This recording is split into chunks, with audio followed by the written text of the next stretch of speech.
Friends, good morning. It is so good to see you here on this Friday. Welcome to Up with KREM. I'm Tim Pham.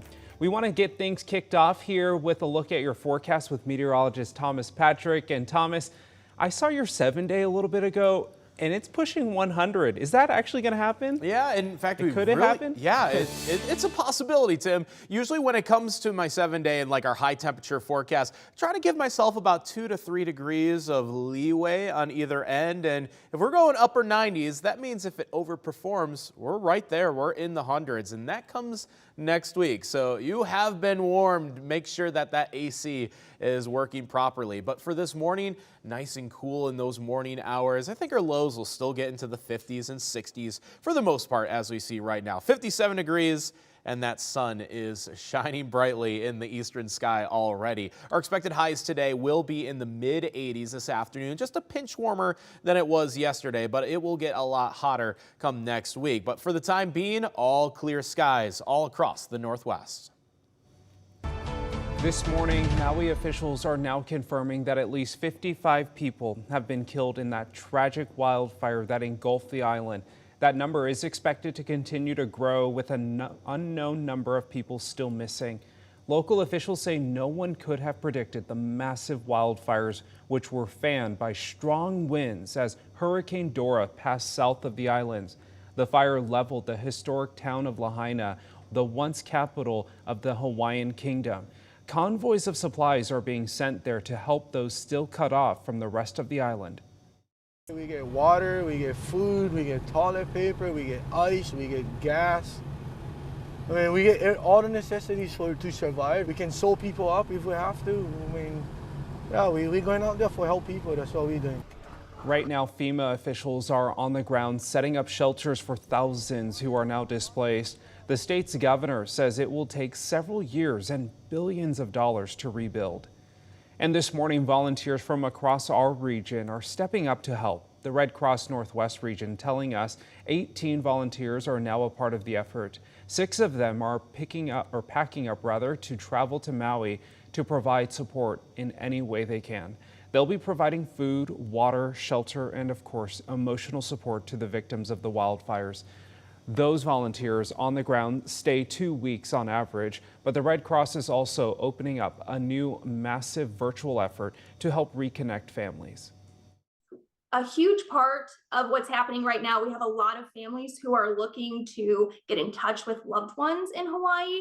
And so we have a reunification call center that has opened up. So those volunteers who are helping virtually are helping with that reunification cases and getting people in contact with their loved ones.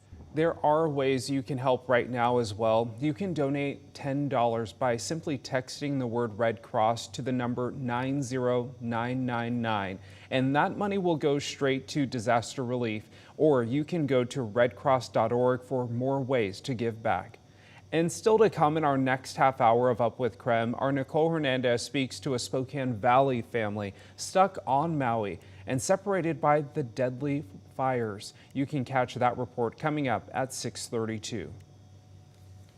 Well, a Spokane woman is sitting in the King County Jail this morning for allegedly intentionally setting several fires in the West Hills neighborhood last week. You may remember the fires forced people to evacuate and threatened dozens of homes. 53-year-old Vicki Smith was arrested yesterday morning, 280 miles away in Tukwila. Police have not said how she became a suspect, but they had enough evidence to make an arrest. Authorities are confident Smith is behind graffiti threatening to burn down Spokane was discovered just hours before the fires. Exactly what you saw in Maui yesterday could have been the same situation in the west side of Spokane. The amount of devastation to buildings, property, commercial buildings, as well as the loss of human life would have been a reality. Smith is a convicted felon who previously pleaded guilty to an assault charge. Now she is charged with 3 counts of arson. Smith will now be extradited back to Spokane from King County, but right now police are not saying how long that could take. Happening today in less than an hour, the Washington State University Board of Regents will hold a special meeting. The meeting agenda lists the board will discuss potential legal action with their lawyers present. The agenda does not list what the legal action is related to. However, it comes just a week after several Pac-12 conference schools announced they will be leaving to take spots in the Big 12 or Big 10. Right now, only 4 schools remain in the Pac-12. The board was previously not scheduled to meet until September 14th. We are tracking this story very closely and we'll bring you updates when that meeting starts at 7 a.m. The time now is 6:06. Let's take a look at your morning rush. More news in less time. This morning, Spokane Valley deputies are searching for the person who vandalized Browns Park over the weekend. So deputies say this isn't the first time someone has graffitied the park facilities and equipment.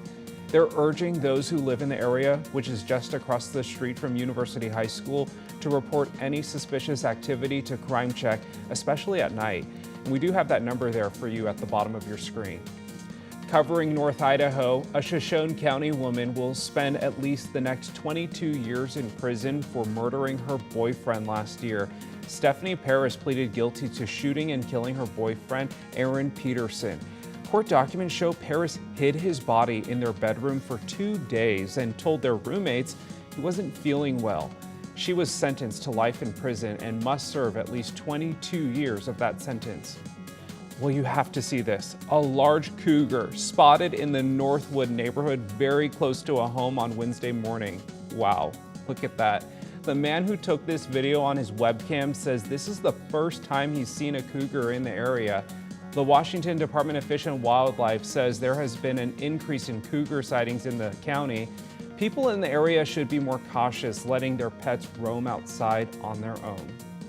Well, and then there's this. A bull elk can now feel relief after biologists removed a camp chair from his antlers. Poor buddy, look at him. Looks so irritated.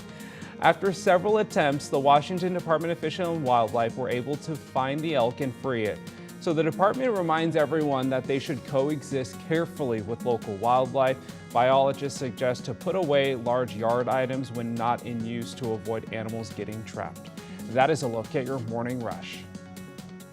It's 6:08 right now, and weather-wise, decently cool this morning, but very typical for the summer season, and that means our normal cool spots got those temperatures in the 40s. No surprise there, but 44 is decently cool for Deer Park. Same story out of St. Mary's at 43. In Pullman, you're at 48 degrees. Again, nothing unusual to see those locations a little bit cooler than, say, Spokane at 57, Grand Coulee at 63, the warmest or most mild spot right now. But either way, it should be about 70 degrees or so, even by 9 o'clock this morning, looking at mid-80s this afternoon. North Idaho, I've got some exciting news for you, and it involves those food trucks that are right behind my shoulder. So coming up in just a few minutes, I'll tell you all about the grand opening of the Post Falls Pavilion. Looking forward to that, Brandon. Thank you. And it is time for your wake-up call. It is National Sons and Daughters Day. So this morning, we want you to shout out your kids. You can text us a photo of them or just type a shout out to us. You can text it to our text line. That phone number is 509-448-2000, or use the hashtag #UpWithKrem on social media. We've got a lot of good ones here, young and a little bit older. You can send them to us anytime. We'll be right back. Well, but first, the KREM Cares Tools to Schools campaign is going on right now, and you can help KREM 2 prepare kids for the upcoming school year by providing the needed school supplies. So here's more on why it makes such a big difference. Do I actually get to keep this? This is mine. I'm like, yes, you keep it for however long you want. You can keep it for the day, the week, the rest of the school year. It's yours. This is yours. No one else can have it. It's yours. And it just, the biggest smile on their face just makes their day. And just have like good attitude.